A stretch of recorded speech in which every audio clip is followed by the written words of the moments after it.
요즘 너무 급변하는 게 많은 것 같죠. 우리나라 정치 상황도 그렇고 기술 발전이나 기술의 세대 교체도 마찬가지인 것 같습니다. 그 중에서 이번에 미국에서 또 한 번 머리 아픈 주제가 나와버렸죠. 트럼프 하면 관세 정책인데 이걸 아예 미국 연방 법원이 트럼프 관세 정책은 무효야 이런 판단을 해버렸습니다. 야, 이거 그럼 앞으로 어떻게 되는 걸까요? 30조나 투자한 현대차는 뒤통수를 맞고 결국은 중국 전기차가 세상을 지배하게 되는 걸까요? 이게 사실 얘기할 게 굉장히 많기도 하고 그동안 아껴뒀던 얘기를 방출할 수 있는 계기가 된다고도 봅니다. 일단 오늘은 트럼프의 상호 관세를 미국 연방 법원이 막아섰다는 내용을 중심으로 현대차한테 앞으로 끼칠 영향, 그리고 중국 전기차가 세상을 지배하게 될지 이런 전망들을 간단하게 정리해 볼 거고요. 이 영상을 시작으로 일종의 시리즈물처럼 관련 이야기를 연재해 보려고 합니다. 약간 스포를 하자면 사실 전기차 시장은 대부분이 극단적으로 말하잖아요. 전기차 세상에 올 거다, 아니 전기차는 절대 안 돼, 이런 식으로요. 그런데 사실 이렇게 접근할 문제가 아니라는 건 당연하고 이걸 실제로 체감하게 된 게 상하이 오토쇼였습니다. 오늘은 일단 트럼프의 상호 관세 관련 얘기를 중심으로 우리나라와 중국 전기차 브랜드에 끼칠 영향에 대한 이야기로 시작해 보겠습니다. 잠깐만요. DPD 오토에선 차만 사도 프리미엄 썬팅, 유리막 코팅, PPF까지 전부 무상시급 36만 액티브 DPD라 믿을 수 있으니까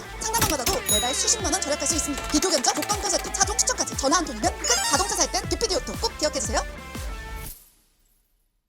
미국 연방 법원이 아주 파격적인 판단을 했습니다. 트럼프가 우리나라를 비롯해서 전 세계 국가들의 상호 관세를 부과한다고 했잖아요. 원래 출발은 중국을 견제하기 위한 거였는데 중국산 부품이나 원재료를 안 쓰는 기업을 찾기가 힘드니까 이 규제 대상이 FTA를 체결하고 있는 우방국들한테도 확대가 된 거죠. 이걸로 인해서 우리를 포함한 해당 국가의 기업들이 반발이 거셌던 거고요. 이렇게 논란이 됐던 걸 미국 연방 법원이 나서서 막아버린 겁니다. 상호 관세 발효 자체를 차단한다고 해버린 건데 여기서 중요한 건 단순히 트럼프의 관세 정책을 막아섰다 이런 게 아니라 이 판단이 왜 나왔는지가 중요합니다. 여기서 핵심은 세 가지입니다. 첫 번째는 권한의 한계, 두 번째는 긴급 사안의 범위, 세 번째는 기존 관세 체계에 끼치는 영향, 이렇게인데요. 일단 첫 번째, 권한의 한계는 뭘 말하는 거냐? 간단합니다. IEEPA, 우리 말로 하면 국제 긴급 경제 권한법이라고 보시면 되는데요. 대통령이 이 법을 근거로 긴급 관세를 부과할 수는 있습니다. 그런데 의회 승인 없이 대통령이 독단적으로 이걸 결정하고 실행하는 건 법 취지에 부합하지 않는다고 연방 법원이 판시를 한 겁니다. 그러니까 이번에 나온 법원의 판단은 트럼프 정부에 경고를 한 건 기본이고요. 앞으로 있을 미국 차기 정부의 대통령도 마찬가지로 권한과 그 범위가 뚜렷하게 있으니 주의하라고 경고한 거나 다름없다는 거죠. 두 번째는 이제 긴급 사안이 법인데 이걸 명확하게 한 것이기도 합니다. 긴급 사안이라는 것 자체가 범위가 애매했던 거죠. 범위가 애매하다 보니 긴급 사안이기 때문에 폭탄 관세를 적용하겠다 이런 게 이제는 안 통하게 했다는 겁니다. 긴급 사안이라는 명분만으로 입법을 할 수 없다. 좀 더 쉽게 말하면 긴급 사안을 핑계 삼아서 하고 싶은 대로 할 수는 없다. 이렇게 보시면 될 것 같고요. 세 번째는 이게 어떻게 보면 가장 핵심이 되는 건데 기존 관세 체계에는 영향이 없다는 겁니다. 예컨대 섹션 301이라 불리는 대중국 고율 관세라던가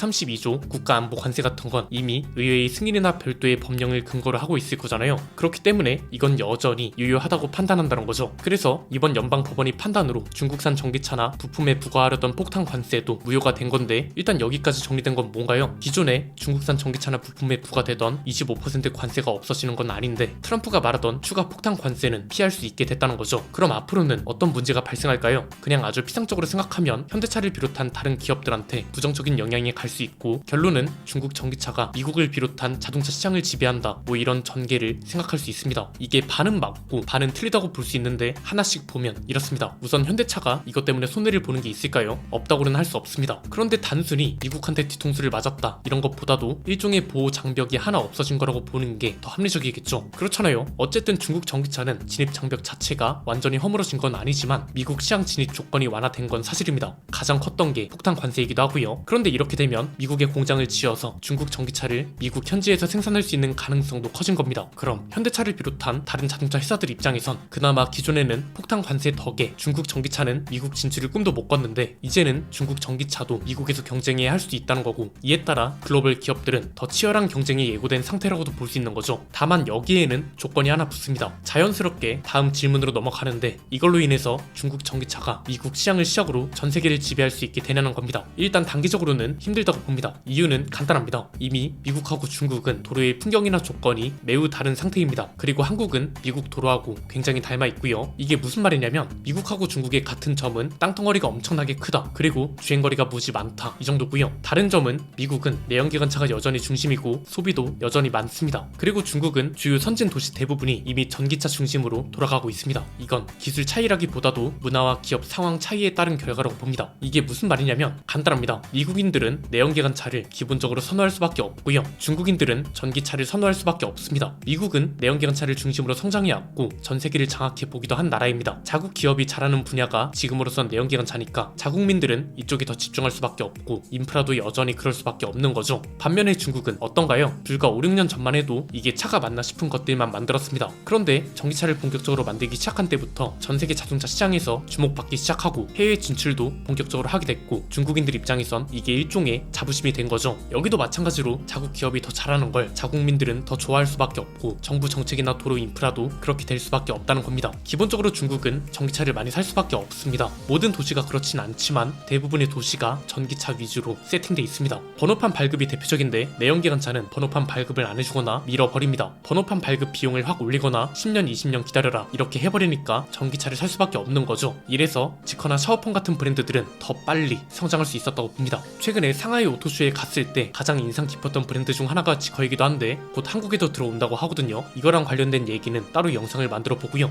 다시 돌아와서 그렇기 때문에 이미 중국은 전기차 중심 국가가 되어 있는 상태란 겁니다. 택시도 불러보면 10대 중 9대가 전기차가 오고요. 심지어 엄청 낡아 보이는 차인데도 알고 보면 전기차인 경우가 9할 이상이었습니다. 즉 이건 이제 기술력 차이나 속도의 관점으로 바라볼 게 아니라 이미 도로 풍경과 조건이 달라져 있다는 걸 인정하고 그 뒤를 생각해야 한다는 겁니다. 한국은 그 중에서도 미국하고 닮아 있습니다. 내연기관차가 여전히 많고 친환경차는 하이브리드 차가 지배적이고 전기차는 테슬라나 자국 기업인 현대기아차 전기차가 보이는 정도입니다. 중국은 그 반대고요. 그럼 단기적인 전망도 나온 겁니다. 도로 사정과 자동차 소비 성향, 인프라 구조 이런 게 매우 다르기 때문에 중국 전기차가 갑자기 미국을 비롯한 나머지 시장을 장악하긴 힘들단 거고요. 그럼 장기적으로 봤을 때는 어떨까요? 여기서부터는 이제 복잡해지는 겁니다. 굉장히 많은 경우의 수가 있겠죠. 아무리 중국 브랜드라 해도 가격으로 승부를 본다면 심지어 이제는 폭탄 관세도 법적으로 불가능해졌죠. 그리고 그게 만약 미국에서 실현된다면 거부감을 가지고 있던 미국 소비자들이 중국 전기차를 타보고 좋은 인상을 가진다면 그리고 이게 입소문으로 퍼진다면 이때부터는 이제 기존과는 완전히 다른 전망과 전개를 할 수 있게 되는 겁니다. 이건 이미 너무 많은 경제와 사회 이론이 설명해주는 현상이기도 합니다. 가장 대표적인 게 합리적 선택 이론이죠. 경제 주체, 즉 자동차와 같은 물건을 사는 사람들은 자신의 효용, 편익을 극대화한다는 겁니다. 국적이나 이미지에 대한 부정적 감정이 있더라도 소비자가 가격이나 품질에서 얻는 실질 가치가 크면 이걸 선택하는 게 합리적이다. 이렇게 판단을 내린다는 거죠. 또 비슷한 이론이 보상적 의사결정 규칙이라는 게 있습니다. 이게 무슨 말이냐면 제품을 평가할 때 속성간 보상이 이루어진다는 건데 쉽게 설명하면 이런 겁니다. 예컨대 국적과 이미지라는 약점이 가격 경쟁력이라는 강점에 의해서 상쇄되고 그에 따라 전체적인 평가 점수가 높아진다. 그럼 선택으로 이어진다는 겁니다. 아주 쉽게 비유하면 어떤 음식점을 갔는데 내가 생각했던 맛이 아니에요. 그런데 가게 주인이 너무 친절하고 인테리어도 마음에 들어서 음식 맛만 생각하면 3점인데 나머지 요인들 때문에 4.5점을 줬어요. 그럼 전체적인 평균 점수가 올라가고 사람들은 그 높아진 점수를 보고 그 가게를 선택하게 된다는 거죠. 여기서 이제 더 들어가면 역사적으로 비슷한 사례들, 관세로 장벽을 세웠다가 결국은 이 장벽이 무너진 다음 그 시장을 지배하게 되는 사례를 보면 되는데 이건 할 얘기가 너무 방대해서 다음 영상으로 미루겠습니다. 여러분 생각은 어떠신가요? 트럼프의 상호 관세가 법원 판단으로 무효가 됨에 따라 중국 전기차 입장에선 기회가, 다른 브랜드들 입장에선 또 다른 경쟁 요인이 생겼다고 볼 수 있지 않을까요? 댓글로 자유롭게 의견 나눠주시면 감사드리겠습니다. 오늘 내용은 여기까지입니다. 내용이 유익하셨다면 구독과 좋아요, 알림 설정 부탁드립니다. 지금까지 저는 안피디였습니다. 감사합니다.